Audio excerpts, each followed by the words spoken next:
નમસ્કાર દોસ્તો, સ્વાગત છે તમારું તમારી પોતાની YouTube channel GK by M K sir Gujarati GK પર. આજે આપણે આ વિડીયોમાં 18 ડિસેમ્બર 2025ના 15 મોસ્ટ એમપી ટોપિકને ડિટેલમાં કવર કરીશું, એ પણ ખૂબ જ ઝડપથી. તો પૂરો વિડીયો બહુ જ ધ્યાનથી જોજો. અને જો તમે આ ચેનલના વિડીયોને દરરોજ ફોલો કરો છો તો તમારી તમામ સરકારી સ્પર્ધાત્મક પરીક્ષાઓ જેવી કે પોલીસ, તલાટી, ક્લાર્ક, બેન્કિંગ, આવનારી એસટીઆઈ પરીક્ષા, ડીવાયએસઓ, ટેટ, ટાટ આવી તમામ જીપીએસસી અને ગૌણ સેવાની સ્પર્ધાત્મક પરીક્ષામાં આ ચેનલ તમને ખૂબ જ ફાયદો અપાવશે. કારણ કે અમે અહીંયા દરરોજ, અઠવાડિયે અને મહિને રિવિઝન પર કરાવીએ છીએ અને દરેક વિડીયોના અંતમાં તમારી એક ટેસ્ટ હોય છે જેના જવાબો પણ તમારે કોમેન્ટ કરવાના હોય છે. તો જો હજુ સુધી ચેનલને સબસ્ક્રાઈબ ના કરી હોય તો પ્લીઝ જલ્દીથી કરી લેજો. તો ચલો સ્ટાર્ટ કરીએ છીએ આજનો વિડીયો. સૌથી પહેલાં ગઈકાલના 15 પ્રશ્નોનું ફટાફટથી એક ફ્લેશ રિવિઝન લઈ લઈએ. ગઈકાલનો પહેલો પ્રશ્ન હતો, 15 ડિસેમ્બર 2025ના રોજ સરદાર વલ્લભભાઈ પટેલની કઈ પુણ્યતિથિ મનાવવામાં આવી છે? તો મિત્રો, સરદાર વલ્લભભાઈ પટેલજીનું નિધન 15 ડિસેમ્બર 1950ના રોજ મુંબઈમાં થયું હતું, માટે અત્યારે તેમની 75મી પુણ્યતિથિ મનાવવામાં આવી છે. ભારતના નવા ચીફ ઇન્ફોર્મેશન કમિશનર એટલે કે CIC તરીકે કોણે શપથ લીધા છે? તો મિત્રો, ભારતના નવા ચીફ ઇન્ફોર્મેશન કમિશનર બની ગયા છે રાજકુમાર ગોયલ. વર્ષ 2025માં જાહેર કરાયેલા વિશ્વનો સૌથી શક્તિશાળી પાસપોર્ટ કયા દેશમાં છે? તો મિત્રો, આજે સૌથી શક્તિશાળી પાસપોર્ટ છે તે બની ગયો છે સંયુક્ત આરબ અમીરાતનો. તાજેતરમાં કયા રાજ્યના કોપરા જળાશયને રામસર સ્થળ જાહેર કરવામાં આવી છે? તો મિત્રો, હાલમાં જે ગયા અઠવાડિયામાં 2 રામસર સાઇટો ઘોષિત કરવામાં આવી હતી કે જેમાં 95 નંબરની હતી કોપરા જળાશય કે જે આવેલું છે છત્તીસગઢમાં, અને 96 નંબર પરમાં હતું સિલિસેટ તળાવ કે જે છે રાજસ્થાનમાં. અને હવે કુલ રામસર સ્થળોની સંખ્યા થઈ ગઈ છે 96. વિરાંગના દુર્ગાવતી ટાઈગર રિઝર્વ જે ટૂંક સમયમાં ચિત્તાઓનું નવું નિવાસસ્થાન બનશે તે કયા રાજ્યમાં સ્થિત છે? તો મિત્રો, આજે વિરાંગના દુર્ગાવતી ટાઈગર રિઝર્વ છે તે છે મધ્યપ્રદેશમાં.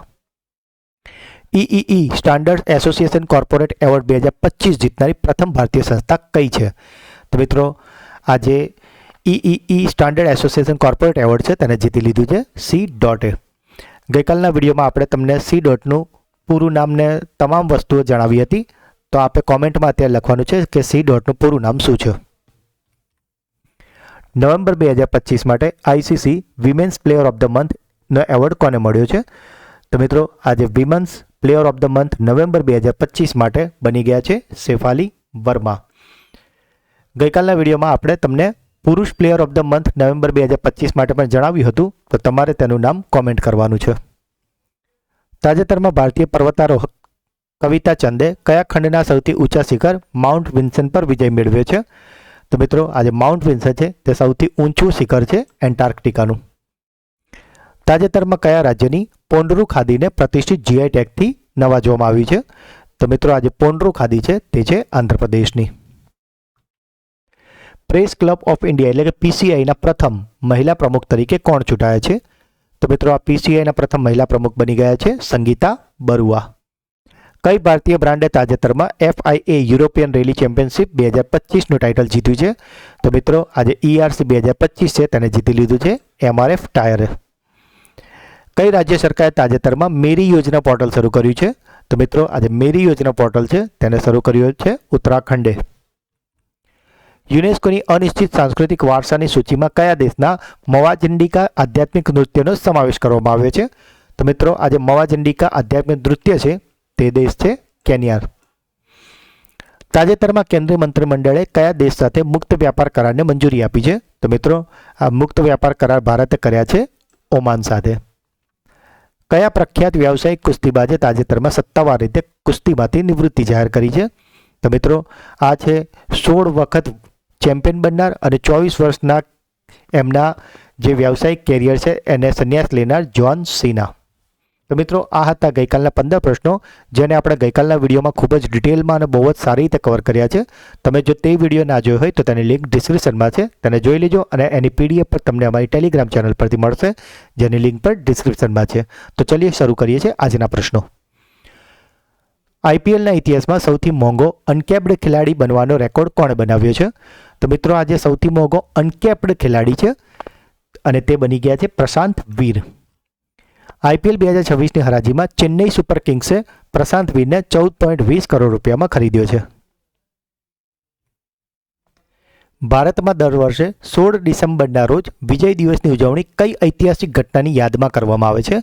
તો મિત્રો, આજે વિજય દિવસ છે કે જે 16 ડિસેમ્બરના દિવસે ઉજવવામાં આવે છે તે 1971ના ભારત પાકિસ્તાન યુદ્ધમાં વિજય અને બાંગ્લાદેશની મુક્તિની ઘટનાની યાદમાં ઉજવવામાં આવે છે. કઈ કંપનીએ તાજેતરમાં Hurun India unicorn and future unicorn awards 2025 જીત્યો છે? તો મિત્રો, આજે હુરુન ઇન્ડિયા યુનિકોર્ન અને ફ્યુચર યુનિકોર્ન એવોર્ડ છે તેને જીતી લીધું છે સ્ટાર્ટઅપ કંપની ઇનોવિટીએ. કયા ભારતીય ક્રિકેટરની આત્મકથા જેનું નામ છે the one cricket my life and મોર તાજેતરમાં રજૂ કરવામાં આવી છે? તો મિત્રો, આજે ધ વન આત્મકથા છે તે છે શિખર ધવનની. તાજેતરમાં યોજાયેલી પ્રખ્યાત ઉમંગોટ ટ્રેડિશનલ બોટ રેસ ક્યાં યોજાઈ હતી? તો મિત્રો, આજે ઉમંગોટ ટ્રેડિશનલ બોટ રેસ છે તેનું આયોજન થયું હતું મેઘાલયમાં.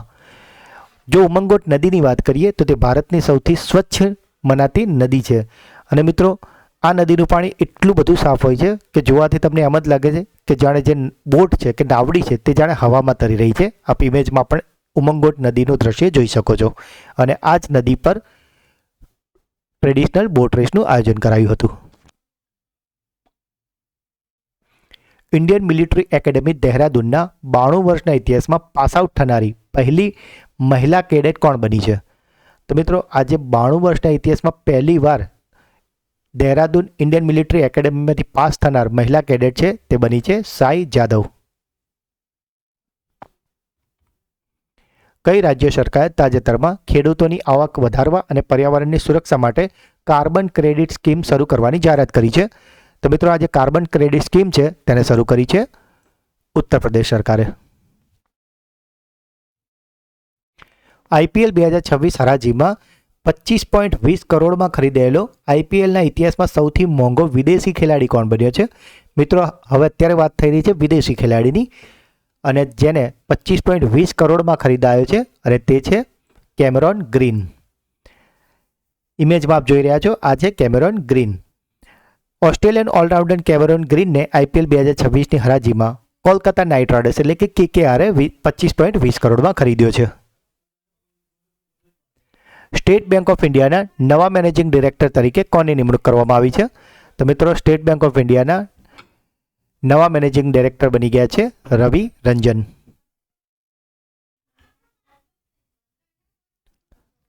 તાજેતરમાં ભારત અને માલદીવ વચ્ચે સંયુક્ત દરિયાઈ કવાયત એકતા 2025 ક્યાં યોજાઈ હતી? તો મિત્રો, આજે એકતા 2025 છે તેનું આયોજન થયું હતું માલદીવ્સમાં.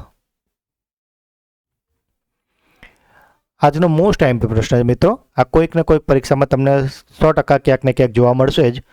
તાજેતરમાં જાહેર થયેલી આઈસીસી મહિલા વન ડે રેન્કિંગમાં વિશ્વની નંબર 1 મહિલા બેટ્સમેન કોણ બની છે? તો મિત્રો, વિશ્વની નંબર 1 મહિલા બેટ્સમેન બની ગઈ છે સ્મૃતિ મંધાના. કયા રેલવે સ્ટેશને તાજેતરમાં ટકાઉ નવીનતા માટે નેશનલ એનર્જી કન્ઝર્વેશન એવોર્ડ 2025ને જીતી લીધો છે? તો મિત્રો, આજે નેશનલ એનર્જી કન્ઝર્વેશન એવોર્ડ 2025 છે કે જે રેલવે સ્ટેશનને અપાયો છે અને તે છે મધ્યપ્રદેશનું મિયાણા રેલવે સ્ટેશન. ચીલીના નવા રાષ્ટ્રપતિ તરીકે કોણ ચૂંટાયા છે? તો મિત્રો, ચીલીના નવા રાષ્ટ્રપતિ બની ગયા છે Jose Antonio Kast. National highway authority of ઇન્ડિયાએ કયા રાજ્યમાં ભારતના પ્રથમ વન્યજીવ સલામત માર્ગનું ઉદ્ઘાટન કર્યું છે? તો મિત્રો, આજે વન્યજીવ સલામત માર્ગ છે તેનું ઉદ્ઘાટન કરાયું છે મધ્યપ્રદેશમાં. ધ્રુવ 64 એટલે કે ધ્રુવ 64 શું છે જે હાલમાં જ અનાવરણ કરવામાં આવ્યું છે અને હાલ ખૂબ જ ચર્ચામાં છે? તો મિત્રો, આજે ધ્રુવ 64 છે તે સ્વદેશી રીતે વિકસિત 64 બીટ માઇક્રો પ્રોસેસર છે. તો તમને પૂછવામાં આવે કે ધ્રુવ 64 શું છે? તો તે છે એક માઇક્રો પ્રોસેસર અને કેટલા બીટનું છે? તો તે 64 બીટનું છે અને ચર્ચામાં એટલા માટે છે કારણ કે તે સ્વદેશી રીતે વિકસિત કરાયું છે. તો મિત્રો, આ હતા આજના 15 MCQ. હવે સમય છે તમારી બ્રેઇન બૂસ્ટર ટેસ્ટનો જેના જવાબો તમારે કોમેન્ટ કરવાના છે. આજનો પહેલો પ્રશ્ન, આઈપીએલના ઇતિહાસમાં સૌથી મોંઘો અનકેપ્ડ ખેલાડી બનવાનો રેકોર્ડ કોણે બનાવ્યો છે? ઇન્ડિયન ઇલેક્ટ્રિક એકેડમી દહેરાદૂનના 92 વર્ષના ઇતિહાસમાં પાસ આઉટ થનારી પ્રથમ મહિલા કેડેટ કોણ બની છે? તાજેતરમાં જાહેર થયેલી આઈસીસી મહિલા વન ડે રેન્કિંગમાં વિશ્વની નંબર 1 મહિલા બેટ્સમેન કોણ બની છે? તો મિત્રો, ત્રણેય પ્રશ્નના જવાબ તમારે કોમેન્ટ કરવાના છે. આ વિડીયોની પીડીએફ પણ તમને અમારી ટેલિગ્રામ ચેનલ પરથી મળી જશે, જેની લિંક પણ ડિસ્ક્રિપ્શનમાં છે. અને જો તમે આ ચેનલના વિડીયોને દરરોજ ફોલો કરો છો તો તમારી તમામ સ્પર્ધાત્મક પરીક્ષા જેવી કે આવનારી પોલીસ, ટેટ, ટાટ, એસટીઆઈ, આ તમામ જીપીએસસી અને ગૌણસેવાની પરીક્ષામાં આ ચેનલ તમને ખૂબ જ ઉપયોગી થશે. અને જો તમે દરરોજ આ ચેનલના વિડીયોને રેગ્યુલરલી ફોલો કરો છો તો મિત્રો, વિશ્વાસ રાખો કે તમારે બીજું કંઈ જ જોવાની જરૂર નહીં પડે. તમારે કોઈ મેગઝીન કે અન્ય કોઈ સોર્સમાં ચેકઆઉટ નહીં જ કરવું પડે. તો મિત્રો, જો વિડીયો આપને ગમ્યો હોય તો તેને લાઈક કરો. જે પણ પ્રશ્નો પૂછવામાં આવ્યા છે કે તમારો કોઈ જો ડાઉટ હોય તો તેને કોમેન્ટ કરો. વિડીયોને વધારેમાં વધારે તમારા વોટ્સઅપ, ટેલિગ્રામ અને મિત્રોમાં શેર કરો. અને જો હજુ સુધી ચેનલને સબસ્ક્રાઈબ ના કરી હોય તો પ્લીઝ જલ્દીથી કરી લો. તો મળીએ છીએ એક નવા વિડીયોમાં. ત્યાં સુધી ભણતા રહો, આગળ વધતા રહો. જય હિન્દ, જય ભારત, જય ગુજરાત.